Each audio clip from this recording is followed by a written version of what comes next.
Student देखो बेटा, lesson है भारत के संदर्भ में नियोजन और सतत पोषणीय विकास। इसका जो अगला टॉपिक है वह संभावित क्षेत्र विकास कार्यक्रम, मतलब सूखा जो क्षेत्र था, सूखा संभावी क्षेत्र विकास कार्यक्रम। जो सूखा संभावी विकास क्षेत्र जो है उसके लिए विकास कार्यक्रम, अब उनके विकास कैसे किया जाए, वहाँ कैसी व्यवस्थाएं की जाएं, तो उसके लिए जो है आपको शायद पता होगा इंदिरा गांधी नहर परियोजना। राजस्थान के सूखाग्रस्त जो ज़िले हैं जैसे जैसलमेर है, बाड़मेर है, हनुमानगढ़ है, चूरू है, ठीक है, इन जिलों के अंदर इंदिरा गांधी नहर परियोजना निकाली गई थी, जिसके द्वारा सूखाग्रस्त जो क्षेत्र था वहाँ सिंचाई व्यवस्था अच्छी हो सके और उन लोग, वहाँ की जो जनता है वो अच्छा जीवन जी सकें, ठीक है, वो अपनी अर्थव्यवस्था को मजबूत बना सकें। इसके लिए उन्होंने इंदिरा गांधी नहर परियोजना का शुभारंभ किया। तो ये जो पंचवर्षीय योजनाएं थी, इनका मुख्य उद्देश्य यही है कि भाई जहाँ सूखाग्रस्त क्षेत्र है, ठीक है, उनके अंदर किस प्रकार की व्यवस्था की जाए कि वहाँ के लोग भी जो है सिंचाई व्यवस्था मजबूत कर सकें, अपने जीवन के अंदर जो है खुशियाँ ला सकें, सुख सुविधाएँ हर प्रकार से उपलब्ध करा सकें, ठीक है। तो देखो, यह कार्यक्रम चौथी पंचवर्षीय योजना 1969 से 74 में शुरू किया गया। इस कार्यक्रम का उद्देश्य संसाधनों के अभाव वाले सूखा संभावित क्षेत्रों में सूखे के प्रभाव अथवा गरीबी को दूर करने के लिए रोजगार के अवसर पैदा करना था। रोजगार के अवसर तभी पैदा होते हैं जब उत्पादन के साधनों को विकसित किया जाए। पांचवी पंचवर्षीय योजना में इस कार्यक्रम का दायरा बढ़ाया गया और समन्वित विकास पर ध्यान दिया गया, जिससे भूमि और मजदूर दोनों की उत्पादकता बढ़ सके। आरंभ में इन क्षेत्रों में सिविल निर्माण कार्यों जैसे मार्ग निर्माण, कुएं खोदना, नहर पक्की करना, पंचायत घर व पशु चिकित्सालय के निर्माण आदि पर बल दिया गया, परंतु बाद में इसमें सिंचाई परियोजनाएं, भूमि विकास कार्यक्रम, वनीकरण, चारागाह क्षेत्र विकास और आधारभूत ग्रामीण अवसंरचना जैसे बिजली, सड़क, पानी, ऋण सुविधाओं, सेवाओं पर ध्यान दिया गया। ऋण संबंधी जो सुविधाएं, आगे देखो, सूखा संभावित क्षेत्र विकास कार्यक्रम के उद्देश्य अगर लिखे थे भाई। अब सूखा संभावित जो क्षेत्र है उसके कार्यक्रम, नंबर 1, इस कार्यक्रम के उद्देश्य के अंतर्गत अभावग्रस्त लोगों के लिए रोजगार के अवसर उपलब्ध कराना, ठीक है, अभावग्रस्त जिनके पास रोजगार के साधन नहीं है उनको रोजगार उपलब्ध कराना। सूखा संभावित क्षेत्र में जहाँ अपर्याप्त प्राकृतिक संसाधन हो वहाँ के गाँवों की गरीबी कम करने के लिए उत्पादक परिसंपत्तियों का निर्माण करना।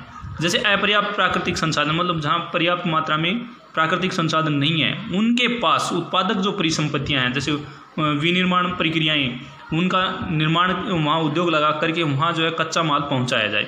भूमि और मजदूर की उत्पादकता को बढ़ाने के लिए विकासात्मक कार्यक्रम आरंभ करना। भूमि और मजदूर की उत्पादकता को बढ़ाने के लिए विकासात्मक जो कार्य हैं, मतलब उनके अंदर विकास किस प्रकार होगा, भूमि की उपजाऊ क्षमता किस प्रकार बढ़े, मजदूरी किस प्रकार उचित प्राप्त हो सके, उसके लिए कार्य करना। सूखा प्रवण क्षेत्र में समन्वित विकास पर बल देना राष्ट्रीय समिति ने सिफारिश की है। सूखा प्रवण जो क्षेत्र है वहाँ जो है अलग से विकास करने के लिए कुछ एक सिफारिशें की गई हैं, जैसे सूखा संभावित क्षेत्रों में खेती के अलावा वैकल्पिक रोजगार पैदा करने की ज़रूरत है। सूखा क्षेत्रों में जैसे खेती के अलावा भी भाई जैसे संसाधनों का जुटा करके वहाँ जो लोगों को ज़्यादा से ज़्यादा मात्रा में रोजगार उपलब्ध कराया जाए।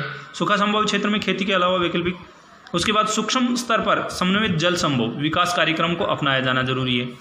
समन्वित सूक्ष्म स्तर पर समन्वित जल संभर जो योजनाएं हैं, जल संभर योजनाएं जैसे जल को एकत्रित करने की, ठीक है, जोड़ वगैरह, तालाब वगैरह, इनका निर्माण करके इन क्षेत्रों के विकास की रणनीति में जल, मिट्टी, पौधों, मानव तथा पशु जनसंख्या के बीच पारिस्थितिकी के संतुलन की पुनर्स्थापना पर शेष ध्यान दिया जाना चाहिए। सूखा संभावित क्षेत्र की पहचान, अब सूखा संभावित जो क्षेत्र है उसकी पहचान किस प्रकार की जाए। सर्वप्रथम योजना आयोग ने देश में लगभग 67 जिलों, इनमें से कुछ आंशिक की पहचान सूखा संभावित जिलों के रूप में की गई। मतलब कितने जिलों के अंदर, 67 जिलों के अंदर, 67, ठीक है। इस पहचान के लिए अनेक सूचकों को आधार बनाया गया। इसके बाद 1972 में सिंचाई आयोग ने लगभग 30% सिंचित क्षेत्र का मापदंड लेकर सूखा संभावित जिलों का परिसीमन किया था। भारत में सूखा संभावित क्षेत्र प्रमुख रूप से राजस्थान, गुजरात, पश्चिमी मध्य प्रदेश, महाराष्ट्र के मराठवाड़ा क्षेत्र, आंध्र प्रदेश के रायल सीमा और तेलंगाना पठार कर्नाटक पठार तमिलनाडु के उच्च भूमि तथा प्रदेश के अंदरूनी शुष्क और अर्ध शुष्क भागों में फैले हुए हैं। पंजाब, हरियाणा एवं उत्तरी राजस्थान के सूखा संभावित क्षेत्र सिंचाई की सुविधाओं के कारण सूखे की मार से बच जाते हैं। सिंचाई जो व्यवस्था है उसकी वजह से ये बच जाते हैं, अन्यथा यहाँ भी सूखाग्रस्त जो क्षेत्र है उसका प्रकोप हो सकता है पंजाब और हरियाणा के अंदर। तो इन जिलों के अंदर जो है मेन है कि सूखा संभावित क्षेत्रों की पहचान की गई और वहाँ जो है सिंचाई के लिए अच्छी व्यवस्था प्रदान की गई। अब है जनजातीय विकास कार्यक्रम। जनजातीय विकास कार्यक्रम, विकास के ये कार्यक्रम उन जिलों के लिए तैयार किए गए हैं जिनकी आधी या उससे अधिक जनसंख्या जनजातीय है। ये कार्यक्रम मध्य प्रदेश, छत्तीसगढ़, उड़ीसा, महाराष्ट्र, गुजरात, आंध्र प्रदेश, झारखंड और राजस्थान के कुछ चुने गए क्षेत्रों में लागू किए गए थे। जनजातीय विकास कार्यक्रमों की प्रमुख विशेषताएं निम्नलिखित है। ये कार्यक्रम समाज के सबसे कमजोर वर्ग के लोगों के उत्थान के लिए बनाए गए थे। ये कार्यक्रम आम आदमी को शीघ्र लाभ देने के उद्देश्य से बनाए गए थे। मेन है कि भी सबसे जो कमज़ोर वर्ग है उसको ऊपर उठाया जाए, इसके लिए योजना लागू की गई। दूसरा, आम आदमी को शीघ्र लाभ मतलब डायरेक्ट लाभ देने के लिए, ठीक है, इसमें बिचौलियों का जो कार्यक्रम है वो हटा दिया गया। उसके बाद ये कार्यक्रम चुने गए क्षेत्रों को विशेष समस्याओं को सुलझाने के लिए बनाए गए थे। प्रमुख समस्याएं थी बंधुआ मजदूर, ठीक है, बंधुआ जो मजदूरी थी भाई उसके अंदर जैसे लोगों को दबाया जाता था, उनका शोषण किया जाता था, ठीक है, काम के बदले में मेहनताना बहुत ही कम मात्रा में दिया जाता था, उनसे मुक्ति दिलाने के लिए कार्यक्रम चलाए गए थे। स्थानांतरी कृषि तथा भूमि का हस्तांतरण इत्यादि। स्थानांतरी जो कृषि जैसे झूम कृषि है तथा भूमि का हस्तांतरण, भूमि का जो हस्तांतरण होता था उसके ऊपर जो उसको सीमित करके कि स्थानांतरित कृषि की जगह स्थायी कृषि करना, ठीक है। दूसरा, जैसे चकबंदी व्यवस्था करके स्थायी रूप से भूमि को प्रदान की गई। जैसे पहले भाई जमींदारी प्रथा थी, उस जमींदारी प्रथा का अंत किया गया, लोगों को भूमि जो है दान स्वरूप दी गई। इनके अतिरिक्त सड़कों, ऋण, वाणिज्य, पर्यावरण और विपणन से जुड़ी समस्याओं को भी कार्यक्रमों में शामिल किया गया। सड़कों आदि का निर्माण किया गया। ऋण संबंधी सुविधाएं जैसे औपचारिक और अनौपचारिक दो स्रोतों में होती हैं, तो औपचारिक स्रोतों की जो व्यवस्था है वो अच्छी की गई। वाणिज्य है, फसल संबंधी जो कार्यक्रम है उनके ऊपर, पर्यावरण संबंधी समस्याओं के ऊपर, विपणन संबंधी जो बेचना खरीदना है उनसे संबंधित जो समस्याएं हैं उनको दूर किया गया। इन कार्यक्रमों को चलाने के लिए ज़्यादातर अनुदान राज्यों की योजना निधि से दी गई थी। राज्यों की जो योजना निधि है, ठीक है, योजना आयोग द्वारा जो कोष बनाए गए हैं उनसे ये जो है प्रदान किया जाता है। कुछ अनुदान केंद्र से भी प्राप्त होता था और कुछ जो है केंद्र सरकार द्वारा भी ये प्रदान किया जाता है। इन कार्यक्रमों के कुछ जनजातीय और दीर्घावधि उद्देश्य भी निर्धारित किए गए थे।